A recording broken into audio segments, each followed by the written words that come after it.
ॐ गुरुभ्यो नमः। ॐ गं गणपतये नमः। ॐ हुं हनुमतये नमः। ॐ रं रामाय नमः। ॐ मातेश्वरी नमो नमः। ॐ मातपितृचरणकमलेभ्यो नमो नमः। ॐ शांति शांति शांति। हरि ओम। श्री गुरुभ्यो नमः। स्वागत है आध्यात्म गुरुकुल, ज्योतिष गुरुकुल, वास्तु गुरुकुल, स्वावलंबन गुरुकुल, पूजा पाठ कर्मकांड गुरुकुल, अभिनय गुरुकुल, राउरकेला उड़ीसा से मैं आचार्य से। इस समय थोड़ा सा बारिश हो रहा है, साउंड का डिस्टरबेंस हो सकता है, आप एडजस्ट करना पड़ेगा। और आज का विषय आज का जो विषय है बड़ा सनसनीखेज विषय है। इस समय नॉट ओनली शनि 7.5 कुंभ राशि, मीन राशि, मेष राशि, बट ऑल्सो एक अच्छा कंडीशन वाला जो राशि कहा जाएगा वो मकर राशि का तृतीय शनि, तुला राशि का छठा शनि और वृषभ राशि का एकादश शनि, मिथुन राशि का दशम शनि, इन सबको अच्छा कहा जाए, बेस्ट कहा जाए। जब ये मकर, तुला, वृषभ, मिथुन वाले भी अपने करियर और नौकरी को लेके परेशान हैं, क्या बिजनेस करेंगे, क्या धंधा करेंगे, कौन सा काम करने से उनके जिंदगी में पैसा, बरकत, रिकवरी, और उनका जो इतना दिन का इंतजार था कि ऐसे बढ़िया शनि आने से हमें अच्छा रोजगार मिलेगा, अच्छा इनकम मिलेगा, कुछ अच्छा हो जाएगा। और कुछ लोगों का तो अच्छा हो रहा है, लेकिन कुछ लोगों का अच्छा नहीं हो रहा है। कुछ लोग बहुत परेशान हैं, द्वंद्व में हैं। मेरे पास, मैं इसका प्रेडिक्शन दिया था, लेकिन बाकी लोगों का वीडियो देख के ये लोग बड़ा खुश हो गए थे। मैं बोला था कि 7.5 खत्म होने के बाद भी अष्टम और छठा गुरु और केतु का बाधा आएगा, और अभी जब आ रहा है तो मेरे को बोल रहे कि आप गुरु जी सही बोले थे। तो उनके मन में अभी ये द्वंद्व डाउट है कि क्या करें, क्या ना करें, कैसे मुश्किल है, और कौन सा ऐसा धंधा करें, क्या क्या करें। तो उसी के ऊपर ये मेरा 1 घंटा का पूरा वीडियो आपके सेवा में कि क्या करें, नेचुरली क्या करें। प्रश्नों का जब उत्तर आता है मनुष्य के जीवन में, तो ये एक बड़ा गुरु गंभीर विषय बिंदु रहता है। हर एक आदमी अपने जीवन में स्वाभाविक रूप में कंफ्यूज रहता है कि हमें क्या करना चाहिए और कौन सा ऐसा रास्ता अपनाएं जिसमें हमारे जीवन में कुछ समाधान आ जाए। और जब नहीं आता है तो कौन सा ऐसा व्यवसाय करेंगे, नौकरी करेंगे, करियर में जाएंगे जिसमें हमें 100% सफलता मिले। इस यक्ष प्रश्नों को लेके जब मन में बड़े सारे द्वंद्व आते हैं, और कई लोग तो यहाँ तक बोलते हैं कि गुरुजी हर प्रकार का मैं रेमेडी कर दिया, पूजा पाठ कर दिया, जैसे जैसे जो जो ज्योतिष मेरे को जैसे जैसे बोले मैं सब कुछ कर दिया, लेकिन आज भी मेरा हालत पस्त है, त्रस्त है, खस्त है। क्या उपाय है, और कुछ रास्ता है क्या? मैं अमुक पूजा कर दिया, अमुक पाठ कर दिया, अमुक ग्रह शांति करा दिया, अमुक मंदिर चला गया, ये सब कर दिया। ये सब करने के बावजूद जो जैसा बोला सब किया, लेकिन उसके बावजूद भी मुझे कोई भी खास रिजल्ट नहीं मिल पाया, और मैं बहुत परेशान हूँ। मुझे कोई करियर, कोई काम, कोई रास्ता, कोई मार्ग बता दीजिए, या क्या करूँगा तो सही होगा। मैं आपको यहाँ बता दूँ, एस्ट्रोलॉजी केवल आप किसी भी प्रकार का रेमेडी कर देते हो तो समाधान नहीं होता है। रेमेडी के साथ कर्म करना पड़ता है, और जब तक देखो शनि कर्म का ग्रह है, कर्म नहीं करने से मिलता नहीं है। अब यहाँ पर यक्ष प्रश्न है क्या काम करें, उसी पे आता हूँ। तो कौन सा ऐसा काम करें कि मेरे जिंदगी में मुझे कोई सही मार्ग, सही रास्ता मिल जाए। ये सबसे प्रमुख विषय बिंदु होता है कि क्या करें। और यहाँ पर आके इस प्रश्न में क्या करें क्या ना करें ये कैसे मुश्किल है। सब पूजा पाठ करा दिया, फल कोई नहीं आए, और ऐसे कंडीशन पे अच्छे अच्छे लोगों को जिंदगी में मार खाना पड़ता है, ठुकाई खाना पड़ता है, और जीवन उनका एक प्रकार का मायूसी में, हताश में, उदास में चला जाता है। और फिर जब कहीं एक जगह से समाधान नहीं मिलता है, फिर वो ज्योतिष, ये तांत्रिक, वो तांत्रिक, उसको दिखाओ, इसको दिखाओ। बेटा चला एकदम तांत्रिकों के पीछे, ज्योतिषों के पीछे, टारो कार्ड के पीछे, न्यूमरोलॉजिस्ट के पीछे, कोई बोला मोबाइल नंबर गलत है उसके पीछे, कोई बोला वास्तु खराब है उसके पीछे, कोई बोला तेरा एनर्जी खराब है उसके पीछे, कोई बोला ये पूजा पाठ कर दे उसके पीछे। सब कुछ घूम लिया और सब कुछ जहाँ जितना पैसा खर्चा करना चाहिए सब कुछ करा दिया। लेकिन जब जिंदगी का रिजल्ट आता है तो बाबा जी का ठुल्लू। उसके पीछे कारण क्या है कि हम अपने जीवन में कर्म क्या करेंगे उसका निर्धारण नहीं कर पाना, और कौन सा कर्म करना चाहिए और कौन सा कर्म नहीं करना चाहिए एस्ट्रोलॉजिक अभिमत के अनुसार।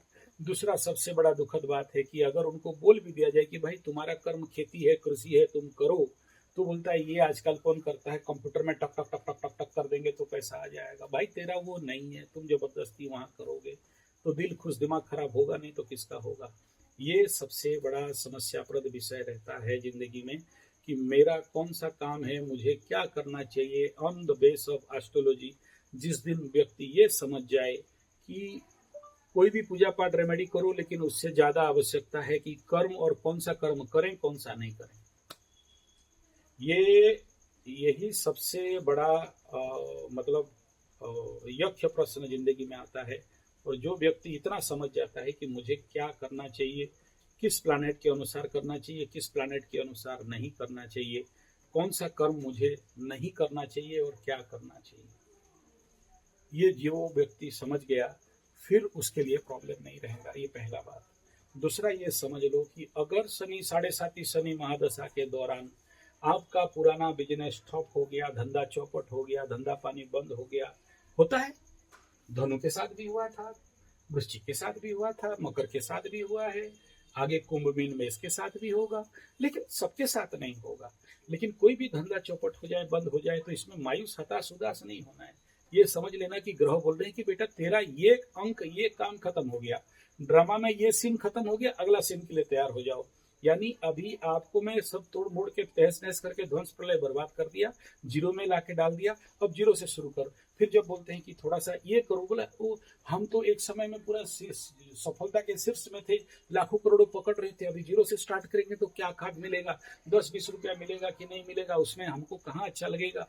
कोई ऐसा धंधा पानी बिजनेस बता दीजिए, कोई एस्ट्रोलॉजी देख के कि मारा कैंड कंप्यूटर दो एंटर और आया गदगदा के पैसा। भाई प्रैक्टिकल लाइफ में ऐसा नहीं होता है। अगर शनि दंड दिया है, जीरो से हीरो बनना पड़ेगा, फिर से आपको रीस्टार्ट करना पड़ेगा।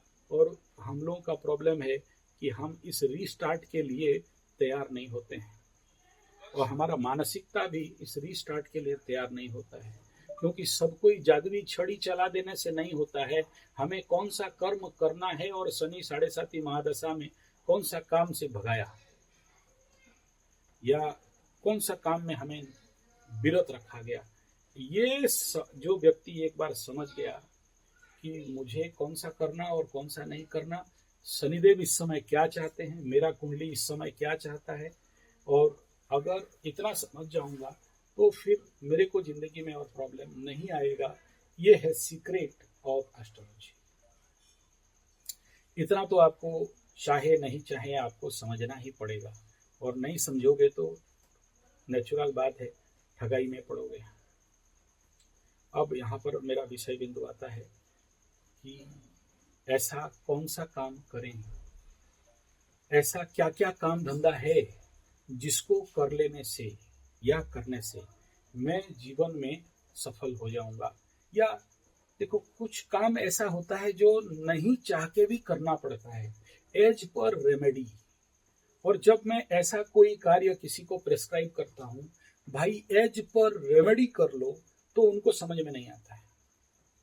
देखो, एज पर रेमेडी आप पूजा पाठ कर्मकांड पत्थर उत्थर सब कर लिए, अब एज पर रेमेडी कौन कौन सा काम करना है, क्यों बोलता हूं, उसके पीछे बड़ा रहस्य है जो आप लोगों को समझ में नहीं आएगा। आ जाता तो फिर आप इधर बैठ के वीडियो बनाते होते और मेरे को नहीं सुनते। ये पहले समझ लो कि कोई भी चीज, जैसे एक एग्जांपल दे रहा हूं, उसमें बाकी समझ लेना। मैं किसी को बोला कि भाई तुम आज से ये फार्मिंग करो, हाइड्रो फार्मिंग करो, किचन गार्डन करो, या ये खेती करो। जानते हो, मैं अपने जिंदगी में सब काम करके जो नहीं सीखा, एग्रीकल्चर सेक्टर में आके इतना कुछ मुझे शिक्षा मिला। प्रकृति है, नेचर है, और फर्स्ट कल्चर इज एग्रीकल्चर। हर दिन नया ज्ञान, जीवन विद्या अगर कहीं छुपा है तो एग्रीकल्चर में छुपा है। और जब किसी को कुंडली में मंगल का उपाय दिया जाता है तो एग्रीकल्चर का ही उपाय दिया जाता है। यही बात लोग समझ नहीं पाते हैं। उनको लगता है कि ये तो क्या सब पुराना वाला बात बोलने बैठ गया, क्या ये सब हमें गधा बनाने वाला बात बोलने बैठ गया, इससे इससे क्या हो जाएगा, ये 2 ठो खेती कर लेंगे तो हम करोड़पति अरबपति धनपति बन जाएंगे क्या, और कृषि एग्रीकल्चर फार्मिंग इसमें क्या हो जाने वाला है। सो ये एक ऐसा परिस्थिति है जिंदगी में कि ऐसे ही बाकी सारा काम धंधा से भी आपको समझ जाना चाहिए कि हमें कौन सा कार्य करना, कौन सा नहीं करना।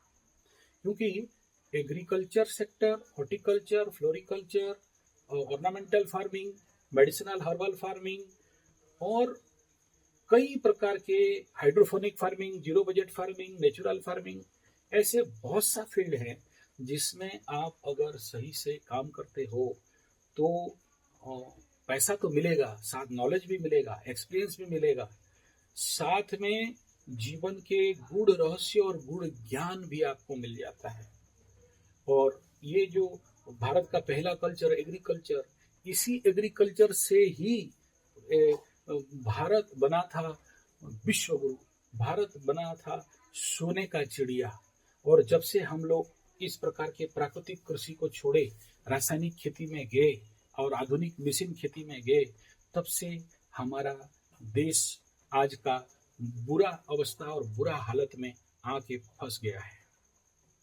इस बात को अगर आप समझ जाओ और तो फिर नेचुरल बात है आपको ये कृषि संस्कृति के प्रति, चाहे कृषि means agriculture, horticulture, floriculture, zero budget farming, Palekar farming, hydroponic farming, hydroponic Israel technique, zero water farming, यानी आपके जिंदगी में आप देखना कि एक प्रकार का विश्वास अपने प्रति भी बिल्डअप हो जाता है और भारतीय कृषि और एग्रीकल्चर सेक्टर के प्रति भी एक प्रकार का आपकी जिंदगी में विश्वास और भरोसा है। तो कहने का तात्पर्य इतना ही है कि जिंदगी में एस्ट्रोलॉजिकल बेस पे कई सारे ऐसे ऐसे छोटे छोटे काम लगते हैं जो एक्चुअली छोटे होते नहीं हैं। इस मानसिकता के कारण हम लोग शायद ऐसे छोटे छोटे काम नहीं करते। बहुत से ऐसे कार्य हैं प्रारंभ में छोटा लगता है, मैं उसको एग्जांपल आगे दूंगा, लेकिन जब आप उसको करते करते आगे बढ़ते हो तो वो बहुत बड़ा रूप, बहुत बड़ा प्रोजेक्ट होके खड़ा हो जाता है। हर एक चीज, कोई नदी है, प्रारंभ रहता है तो छोटा रहता है और जब आगे आगे चलता है, सोचिए गंगा जी, और गोमुख में एक आदमी फलांग मार के कूद जाएगा और वही जब कलकत्ता में समंदर के साथ बंगाल में मिलते हैं तो नियर अबाउट 27 किलोमीटर हमको पार होके चलना पड़ता है, इतना चौड़ा हो जाता है। तो हर चीज प्रारंभ में छोटा रहता है और जब कोई व्यक्ति अप डाउन, फेलियर, सक्सेस में आगे आगे बढ़ता है तो वो बहुत बड़ा ह्यूज प्रोजेक्ट होके खड़ा हो जाता है।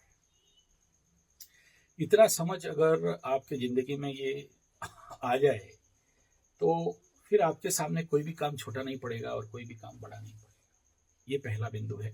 मैं जिस विषय को शुरू करने के लिए जा रहा हूँ उस विषय का ये टेक्निकल बेस है कि आपको अपने भाग्य के, सोचिए 12 कमरा है, 12 राशि है, 12 राशि को 12 राशि नहीं कहा गया।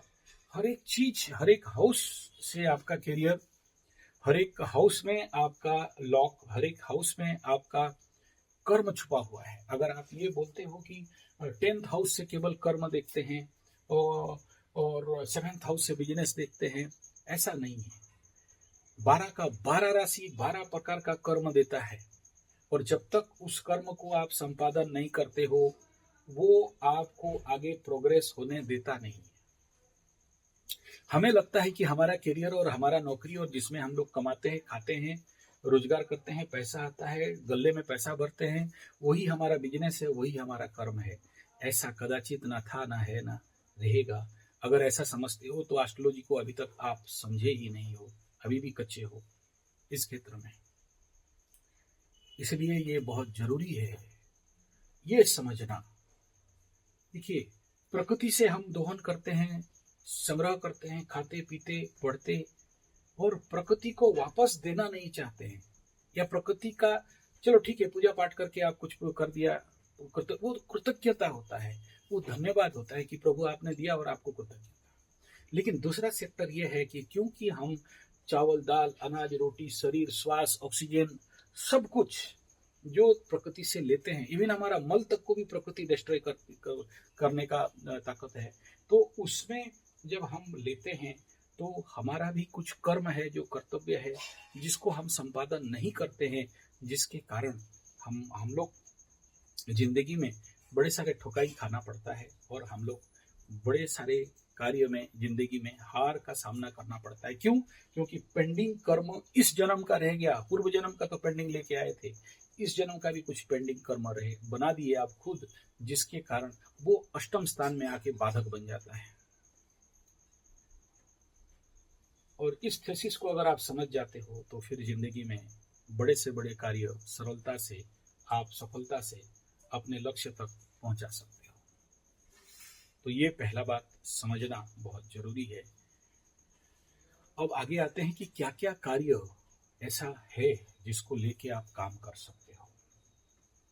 सबसे पहला, आज के डेट में अगर कोई बड़ा धंधा चलने वाला है बेसिक लेवल पे, तो आप नेट में मारो नीमच मंडी, ऐसे और भी बहुत सारा मंडी है जहां पर जंगल जात औषधि, मेडिसिनल फार्मिंग, मेडिसिनल बीज, चाहे वो काली मेघा, चिरैता, भुइनी, अश्वगंधा, सफेद मुसली, सर्पगंधा, सतावर, ऐसे कई प्रकार का चीजें जो वहाँ बेचे जाते हैं, और उसका एक्सपोर्ट इंपोर्ट इंडिया में कम दाम में खरीदा जाता है, बाहर में ज्यादा से ज्यादा डॉलर में एक्सपोर्ट इंपोर्ट किया जाता है। चीज बहुत छोटा लग रहा है, लेकिन जब इसके अंदर से अंदर तक जाओगे ना, एक छोटा सा डिबिया ऑफ मेडिसिन, इसका कॉस्ट 150, मात्र 50 ग्राम का हो जाता है।